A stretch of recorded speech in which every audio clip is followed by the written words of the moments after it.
So hello everyone, in this video I am covering the affine transformations. So affine transformations are found under the transform component palette. So let's see a few of them. I'll be covering like scale, shear and project. So let's start right now. So I'll be using this particular uh, uh, cylinder as a base geometry which is having these parameters. And let me introduce you to some of the input parameters which I'll be using further in the video. So one of the component is input parameter is the vector point, and there are few sliders, and further I will use the box component, uh, and I will be using rectangles, and I'll be making a plane, moving it, rotating it. So we'll be covering all of these as in input parameters. So let's start right now. So the first component that I'm going to use is the scale. So what I'm going to do, I'm going to scale the cylinder. So for it takes three components as three parameters as an input. The first one is a base geometry. Second one is a center of scaling. Third one is a scaling factor. So let me connect the geometry. So geometry is here, and you can see right now the center is 0, 0, 0. So I'm gonna leave it like that, and now I'm connecting the scaling factor. Now you can see the particular cylinder has become 10.472 times. So I can control its scaling factor using this particular slider. You can see here. Let's find out what happens when we connect to the second one, the center of scaling. So let's connect this coordinate and let's move it. Now when I zoom out, you can see actually the scaled geometry moves according to this particular point. So this is what happens with the scale. So I'm going to turn off the preview here, and I'm going to disconnect every component. Let's move to the next one. The next one is scale NU. It means non-uniform. So you can right now in the last example what we were doing, we were actually scaling the geometry along x, y and z uniformly.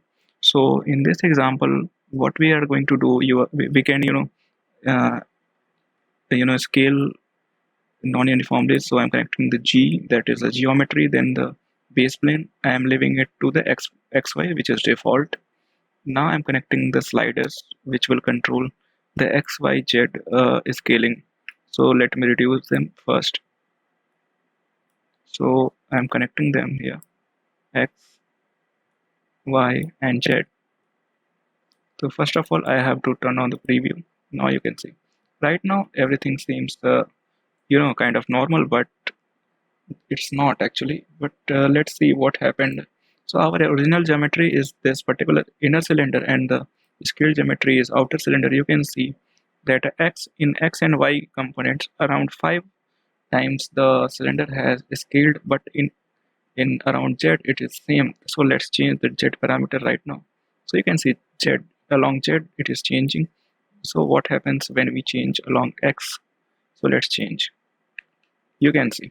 So in this example, you can see that this particular cylinder is scaled along x and y and z in a different scale factors. So this is what you can do using this non-uniform scale. So let me disconnect it first.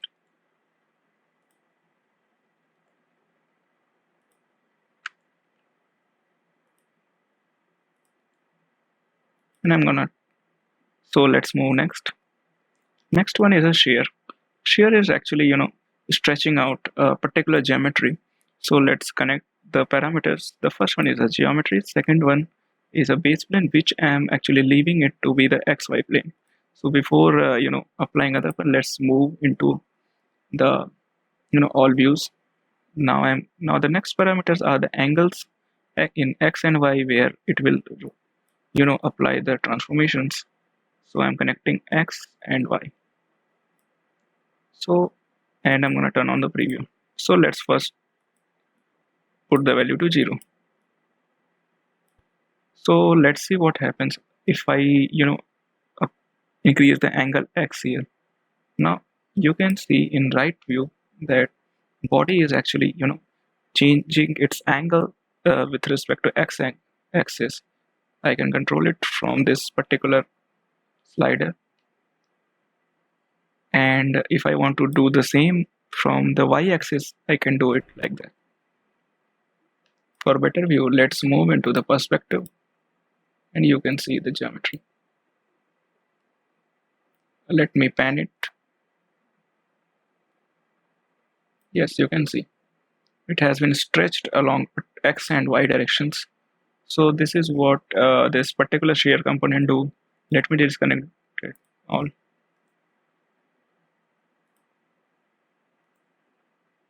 So our next component is a box map. So box map is like, let me just show you by example, you will understand it much better. So yes, we're fine.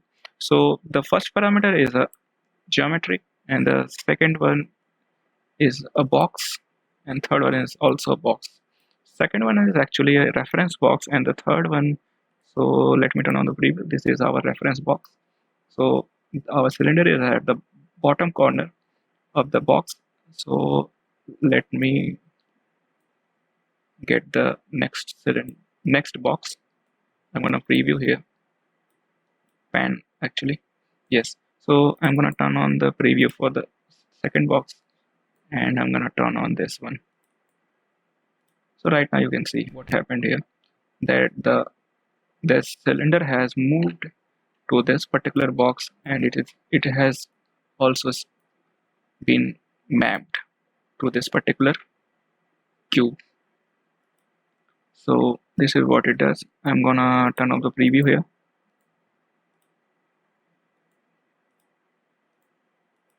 So let's go next. So next one is a rectangle mapping. It does the same actually, but in the rectangle mapping what we do, we control the shape by using a rectangles. So first we connect our geometry, and the second, let me turn off its preview. Okay, it was already off. I'm gonna disable it. So and the second one is a reference rectangle. So the reference rectangle, you can see the properties. It is from -1 to 1 in X, and in Y it is -2 to 2. So let me turn on its preview here.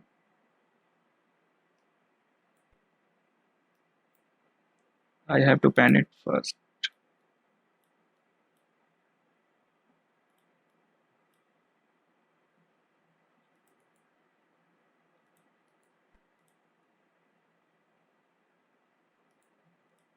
So you can see the rectangle right down here, -1 to 1 and -2 to 2.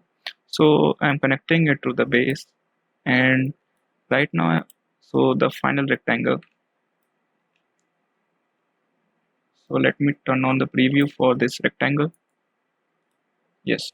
So now you can see that this particular cylinder is scaled according to the second rectangle. So when I'm changing its parameters, you can see cylinder is also changing. So rectangle is a, kind of same as the box, but in case of rectangle we are controlling the shape, you can say in 2D. That is the only difference. So let me turn off the preview here and I'm gonna disconnect these.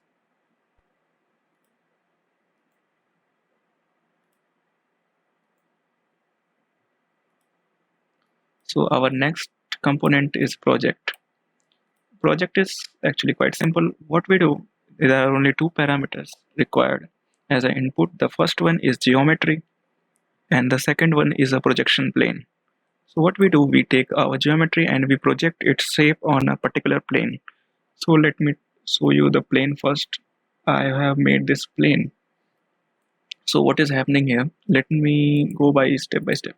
So first of all, I took a XZ plane, which is this one, Then I applied the move component, so it have moved to this particular point using this vector, and I have moved it with the help of move transformation.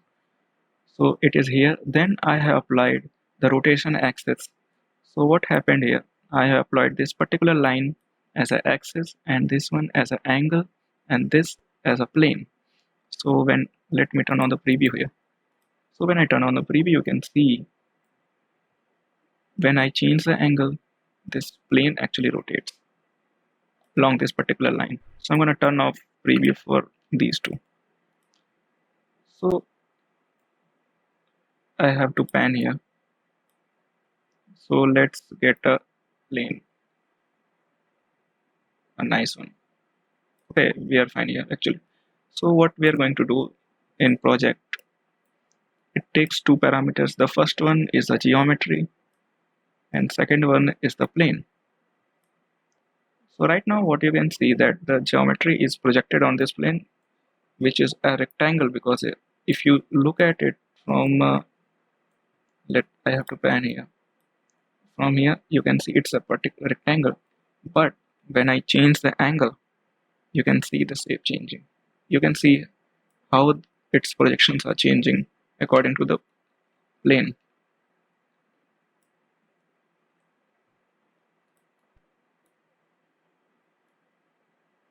Okay, so this is fine.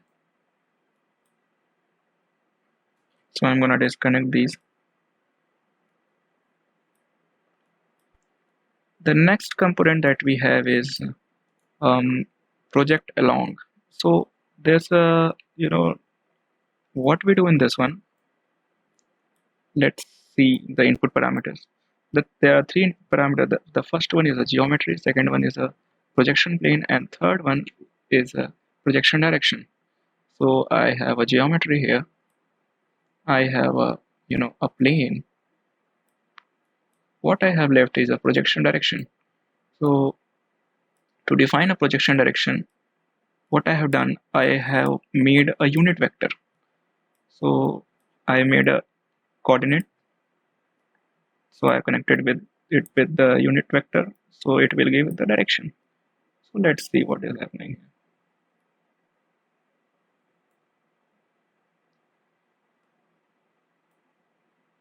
Okay, so this is fine actually.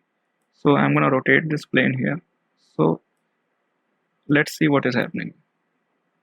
So you can see that the projection of the cylinder is actually on this plane, which is like the last one, but the projection direction is from this particular origin to this particular point, which is this one. So it is following this particular vector and it is projecting along this plane. So as I'm changing the coordinates of the point, that is affecting the final projection. So we are done with here with the affine projections. In the next video I will be covering the morph.